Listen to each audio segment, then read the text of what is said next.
Bien-aimés dans le Seigneur, frères et sœurs, bonjour, que le Seigneur vous bénisse. En tout cas, merci beaucoup de votre temps ainsi que de l'attention que vous allez accorder à notre message d'aujourd'hui.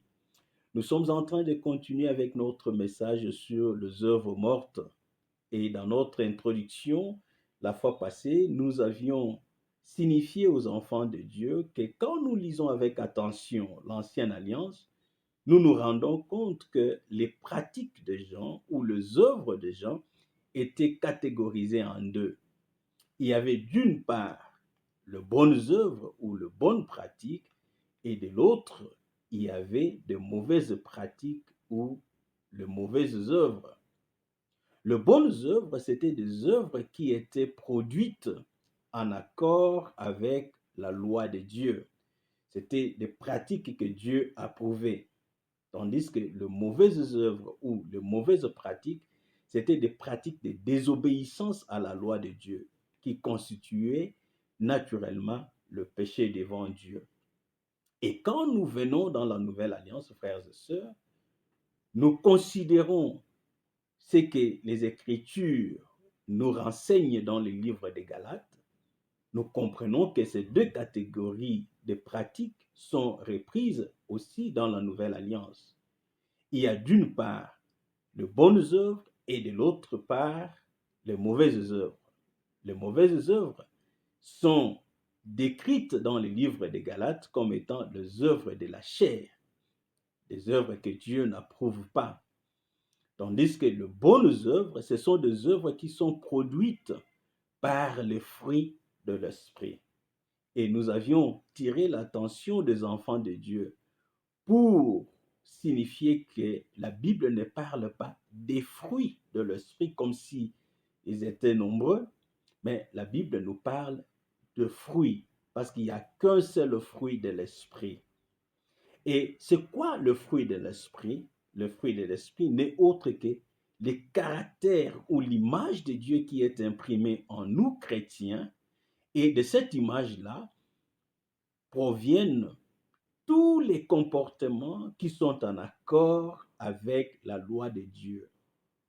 Donc, il y a les œuvres de la chair qui sont considérées comme les mauvaises œuvres et les œuvres qui viennent du fruit de l'esprit qui est le caractère de Dieu imprimé dans chacun de nous, enfants de Dieu. Mais maintenant, frères et sœurs, à la différence de l'ancienne alliance, dans la nouvelle alliance, il n'y a pas que les bonnes œuvres d'une part et les mauvaises œuvres de l'autre, mais il y a une autre catégorie de pratiques ou des œuvres qui s'ajoutent, qui est les œuvres mortes. Mais le grand problème, frères et sœurs, est que dans l'Église aujourd'hui, beaucoup d'enfants de Dieu ne sont pas enseignés sur les œuvres mortes. Et cela a comme conséquence le fait que beaucoup de nous, enfants de Dieu, et voire même ceux-là qui dans l'Église sont connus comme apôtres, prophètes, évangélistes, pasteurs, enseignants, nous sommes plongés dans les œuvres mortes. Mais c'est quoi les œuvres mortes? Bien-aimés dans le Seigneur, nous avions donné la définition dans l'introduction. Et ce n'est pas une peine pour moi de reprendre cette définition parce que le but de ce message, c'est que nous puissions arriver à la connaissance des œuvres mortes afin de nous confier au Saint-Esprit pour que nous ayons la force, la puissance de nous débarrasser de ces œuvres mortes. Dans le livre de Hébreux, la Bible nous dit que le sang de Jésus-Christ purifie notre conscience des œuvres mortes. Donc, les œuvres mortes, ce sont des œuvres qui pèsent dans notre conscience. Ce sont des œuvres qui ne sont pas visibles, voyez, devant les gens qui nous entourent. Ce sont des pratiques que nous faisons qui, au vu des gens, ce sont de bonnes pratiques, mais devant Dieu, ce sont des pratiques nulles. Ce sont des œuvres mortes, tout simplement parce que l'intention ou encore la motivation qui produit ces œuvres ne vient pas de Dieu. Voilà comment nous pouvons définir, frères et sœurs, une œuvre morte. Une œuvre morte, en effet, c'est toute œuvre qui, de par sa nature, est une bonne œuvre. Mais l'intention qui la produit, la motivation derrière, elle est purement humaine. Et cela ne trouve pas l'approbation de Dieu. Et dans l'introduction, nous avions donné quelques exemples. Maintenant, là, nous entrons dans différents aspects des œuvres mortes pour que nous puissions comprendre ces choses et chercher à tout prix à nous débarrasser des œuvres mortes telles qu'il est écrit dans le livre de Hébreux. J'aimerais lire le passage pour vos frères et sœurs. Dans Hébreux chapitre 9, le verset 13 et 14, la Bible nous dit ceci. Car si le sang de taureau et des boucs et la cendre d'une vache répandue sur ceux qui sont souillés sanctifient et procurent la pureté de la chair, combien plus le sang de Christ qui, par un esprit éternel, s'est offert lui-même sans tache à Dieu, purifiera-t-il notre conscience des œuvres mortes afin que nous servions le Dieu vivant. Le sang de Jésus-Christ purifie notre conscience des œuvres mortes. C'est ce que je disais. Les œuvres mortes, ce sont des œuvres qui pèsent dans notre conscience. Les gens autour de nous peuvent acclamer quand ils nous voient faire certaines choses qui, à la surface, paraissent comme étant de bonnes œuvres. Mais devant Dieu, elles sont carrément des œuvres nulles ou des œuvres mortes parce qu'elles sont produites par de mauvaises intentions ou encore de mauvaises motivations. Et parce que les gens autour de nous ne voient pas nos intentions ou nos motivations, ils n'arrivent pas à comprendre. C'est Dieu qui comprend, c'est Dieu qui voit nos motivations ainsi que nos intentions, qui produisent nos œuvres, qui déterminent que telle ou telle autre pratique est une pratique morte, est une œuvre morte. Mais par l'enseignement, nous sommes capables de comprendre sur base des Écritures ce que c'est les œuvres mortes ou encore une œuvre morte, afin que chacun de nous puisse se donner à Dieu, demander la force, la capacité du Saint-Esprit pour qu'il puisse se débarrasser des œuvres mortes. Bien-aimés dans le Seigneur, quand nous lisons même dans l'Ancienne Alliance, il y a des endroits où Dieu avait rejeté la prière en disant « C'est par vos lèvres que vous me glorifiez, vous me louez. » Donc, leur louange, leur adoration au vu des gens était de bonnes choses parce que louer Dieu, adorer Dieu, c'est une bonne chose. Mais pourquoi Dieu rejetait l'adoration? C'est tout simplement parce que l'intention du cœur, l'état du cœur ne correspondait pas ou encore n'était pas en accord avec la loi de Dieu. Voyez comment nous, enfants de Dieu, nous pouvons faire beaucoup de choses qui peuvent trouver, voyez, l'approbation des gens. Les gens peuvent nous acclamer, ils peuvent parler de bien de nous quand ils nous voient faire beaucoup de choses dans l'Église. Mais devant Dieu, ces choses ne trouvent pas son approbation, ces choses sont carrément rejetées, tout simplement parce que l'intention ou la motivation qui produit ces choses n'est pas bonne. Voyez, mais le sang de Jésus, il vient pour purifier notre conscience. C'est ce que l'Église doit désirer, que notre conscience soit purifiée. Voilà un peu, frères et sœurs, ce qu'a été l'essentiel de notre message d'introduction. Maintenant, là, nous voulons commencer à montrer à toi, mon frère, à toi, ma sœur, différents aspects des pratiques qui constituent les œuvres mortes devant Dieu. Premièrement, les œuvres mortes, ce sont des œuvres qui sont faites ou produites sans avoir la joie dans son cœur. En d'autres termes, ce sont des pratiques ou des œuvres que nous faisons par contrainte ou par peur d'être punis. L'Église de Jésus-Christ, la Bible dit, c'est pour la liberté que Jésus-Christ nous avait affranchis. Et nous devons faire un effort pour rester libres et ne pas retourner ou donner l'occasion à qui que ce soit de nous retourner sous le joug de la servitude. Donc, nous devons faire des choses en toute liberté. Mais maintenant, dans l'Église, quand nous faisons des choses par contrainte, par obligation, ou encore parce que nous avons peur d'être punis, ce que nous allons faire est une œuvre morte. Et l'exemple le plus clair, c'est celui de la dîme. Pourquoi nous insistons, frères et sœurs? C'est tout simplement parce que quand on prêche la dîme, on prêche une loi. Une loi est une obligation et ça nous contraint de faire quelque chose. Alors que quand on fait quelque chose par contrainte, la chose que nous faisons devient une œuvre morte. Dans l'Église de Jésus-Christ, même dans le domaine des données, nous donnons en toute liberté. Voilà pourquoi dans le livre de 2 Corinthiens chapitre 9, le verset 7, la Bible dit clairement que Dieu aime celui qui donne avec joie. Le donner doit s'accompagner de la joie. Mais il ne veut pas que nous puissions donner par contrainte, par obligation. Il veut que nous puissions donner avec joie. Or, la dîme étant une obligation, ça nous contraint de faire quelque chose.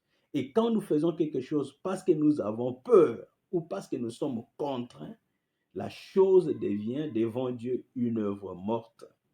Bien-aimés dans le Seigneur, vous serez d'accord avec moi que beaucoup d'enfants de Dieu donnent la dîme parce qu'ils ont peur d'être punis, d'être maudits, de voir leur business sécher ou de voir des maladies ou des problèmes venir dans leur vie parce que certains pasteurs malhonnêtes leur avaient prêché ainsi.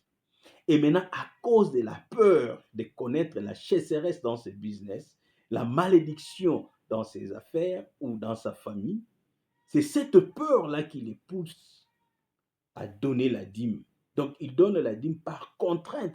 Voilà pourquoi quand vous lisez avec attention, animés frères et sœurs de l'Esprit de Dieu, vous allez comprendre que l'Église véritable de Jésus-Christ n'est pas soumise à la loi des dîmes. Pourquoi? Parce que c'est une loi qui nous contraint de faire quelque chose. Dans l'Ancien Testament, cela avait du sens. Parce que dans l'Ancienne Alliance, comme je le disais tantôt, il y avait que les bonnes œuvres d'une part et les mauvaises œuvres d'une part. Alors, les bonnes œuvres, c'était des pratiques qui étaient en accord avec la loi de Dieu, sans tenir compte de l'état de l'âme de quelqu'un, de l'état du cœur de quelqu'un. En d'autres termes, même si tu n'as pas envie de donner la dîme, même si tu n'as pas la joie quand tu donnes la dîme, tu étais contraint de donner. Donc, les donner était une obligation dans l'ancienne alliance. Et on insistait beaucoup plus sur le combien donner. La quantité était importante. 10%, on détermine la quantité. C'était la loi, c'était une contrainte. Par exemple, pour tel péché, il faut venir avec 2 pigeons ou encore une chèvre. On donnait toujours la quantité, on précisait la quantité. Parce que dans l'ancienne alliance, dans la loi, la quantité était vraiment importante. On insistait là-dessus. Donc quand tu donnes moins que ce qu'on a demandé, tu as trébuché, tu as transgressé la loi. Mais tandis que quand vous venez dans la nouvelle alliance, ce n'est pas le combien qu'on donne ou la quantité qu'on donne, mais c'est le comment donner. Et ça, c'est très important. Comment donner, c'est-à-dire on donne avec joie, sans contrainte. Mais quant à ce qui est de la quantité, chacun donne selon la résolution de son cœur. Pourquoi la résolution du cœur? Parce que Dieu voit maintenant la disposition du cœur. Est-ce que c'est avec joie que tu donnes cela? ou tu donnes ça parce qu'on t'a obligé. Beaucoup d'enfants de Dieu, ils donnent parce qu'ils se sentent obligés, ils se sentent contraints. Bien-aimés dans le Seigneur, nous devons comprendre les Écritures avec le Saint-Esprit. Parce que les Écritures viennent du Saint-Esprit. La Bible dit, les paroles que je vous ai dites sont esprit et vie. Dans les Écritures, nous devons trouver la vie. La vie, c'est le Saint-Esprit. Et le Saint-Esprit nous donne la révélation ou la compréhension de choses dans l'Église de Jésus-Christ. L'Église de Jésus-Christ, elle est différente d'Israël. Et l'Église de Jésus-Christ n'est pas soumise à la loi de Moïse. L'Église de Jésus-Christ, elle est soumise à la loi du Saint-Esprit. Et la loi du Saint-Esprit, c'est la loi de la liberté où nous faisons les choses par conviction qui vient du Saint-Esprit, évidemment. Et cette conviction nous amène à faire les choses avec joie, non pas parce que nous sommes contraints. J'aimerais que nous lisions quelque chose, frères et sœurs, de très important dans Deutéronome chapitre 28. Parce qu'ici, dans Deutéronome chapitre 28, Dieu punit son peuple. Mais pourquoi il punit son peuple? Lisons ensemble, frères et sœurs, Deutéronome chapitre 28, le verset 47 à 48. Pour n'avoir pas au milieu de l'abondance de toutes choses, servi l'Éternel ton Dieu avec joie et de bon cœur, tu serviras au milieu de la faim, de la soif, de la nudité et de la disette de toutes choses. Tes ennemis que l'Éternel enverra contre toi, il mettra un joug de fer sur ton cou jusqu'à ce qu'il t'ait détruit. Dieu détruit son peuple, Dieu promet la disette, le malheur, la servitude à son peuple. Pourquoi? Pour n'avoir pas servi l'Éternel, leur Dieu, avec joie. Donc, il ne s'agit pas seulement de servir, mais il faut servir avec joie. Voilà, frères et sœurs, le premier aspect des œuvres mortes, des œuvres qui sont produites, non pas avec joie, mais par contrainte ou par peur d'être punis. Nous devons faire très très attention avec ça. Dans Romains chapitre 14, le verset 17, la Bible dit, car le royaume de Dieu, ce n'est pas le manger et le boire, mais la justice, la paix et la joie par le Saint-Esprit. Ça, c'est très important. Parce que le message que nous vous donnons, c'est toujours dans le contexte du royaume de Dieu. Parce que l'Église véritable de Jésus-Christ se trouve dans le royaume. Or, ce royaume n'est pas sujet à ce que nous mangeons ou nous buvons, mais la Bible dit, le royaume consiste à quoi? À la justice, la paix et la joie par le Saint-Esprit. La justice, la paix et la joie. Donc, quand nous faisons les choses dans l'Église véritable, nous les faisons selon la justice, c'est-à-dire en respectant les règles établies, mais nous allons le faire aussi avec joie. Et quand nous faisons des choses sans joie dans le cœur, nous sommes dans des œuvres mortes. Parce qu'une œuvre morte, c'est aussi cette œuvre-là qui est produite sans avoir la joie dans son cœur. Si nous voulons servir Dieu, si nous voulons donner à Dieu, si nous voulons faire quelque chose dans l'Église véritable, faisons-le avec joie. Car quand nous n'avons pas de joie, ce que nous faisons, ça peut profiter aux gens, ça peut faire du bien aux gens, mais devant Dieu, ça sera des choses nulles, des œuvres nulles, des œuvres mortes, parce qu'elles sont produites sans joie dans le cœur. Les gens qui donnent la dîme, c'est vrai, celui qui reçoit la dîme dans l'église, il est content. Mais Dieu n'est pas du tout content, parce que vous l'avez fait par contrainte, par peur d'être puni, alors que Jésus-Christ est venu nous rendre libres, même par rapport aux données. de manière à ce que nous puissions donner à Dieu, selon 2 Corinthiens chapitre 9, le verset 7, avec joie et non pas par contrainte, frères et sœurs. Ces choses sont très, très importantes. Deuxième aspect des œuvres mortes, ce sont les œuvres qui sont faites sans amour. Quand tu fais quelque chose, mais ça ne vient pas d'un amour vrai, cela devient une œuvre morte. Souvenez-vous ce que Jésus-Christ avait dit à l'apôtre Pierre. Il dit, m'aimes-tu? Pierre dit, oui Seigneur, tu le sais.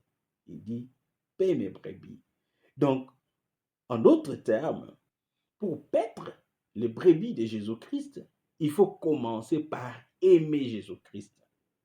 Pour faire quelque chose à ton frère, à ta sœur, il faut commencer par l'aimer. Il faut que l'acte que tu poses puisse venir de l'amour vrai. Et ça, c'est très important. Voyez pourquoi on les appelle les œuvres mortes? Parce qu'il y a des choses que nous pouvons faire pour les gens sans amour. Mais au vu des gens, parce que nous voyons l'acte, toujours prenons l'exemple des données. On peut donner à quelqu'un et quand les gens autour de nous voient comment nous donnons aux gens certaines choses, ils peuvent nous acclamer, ils peuvent témoigner de nous en bien.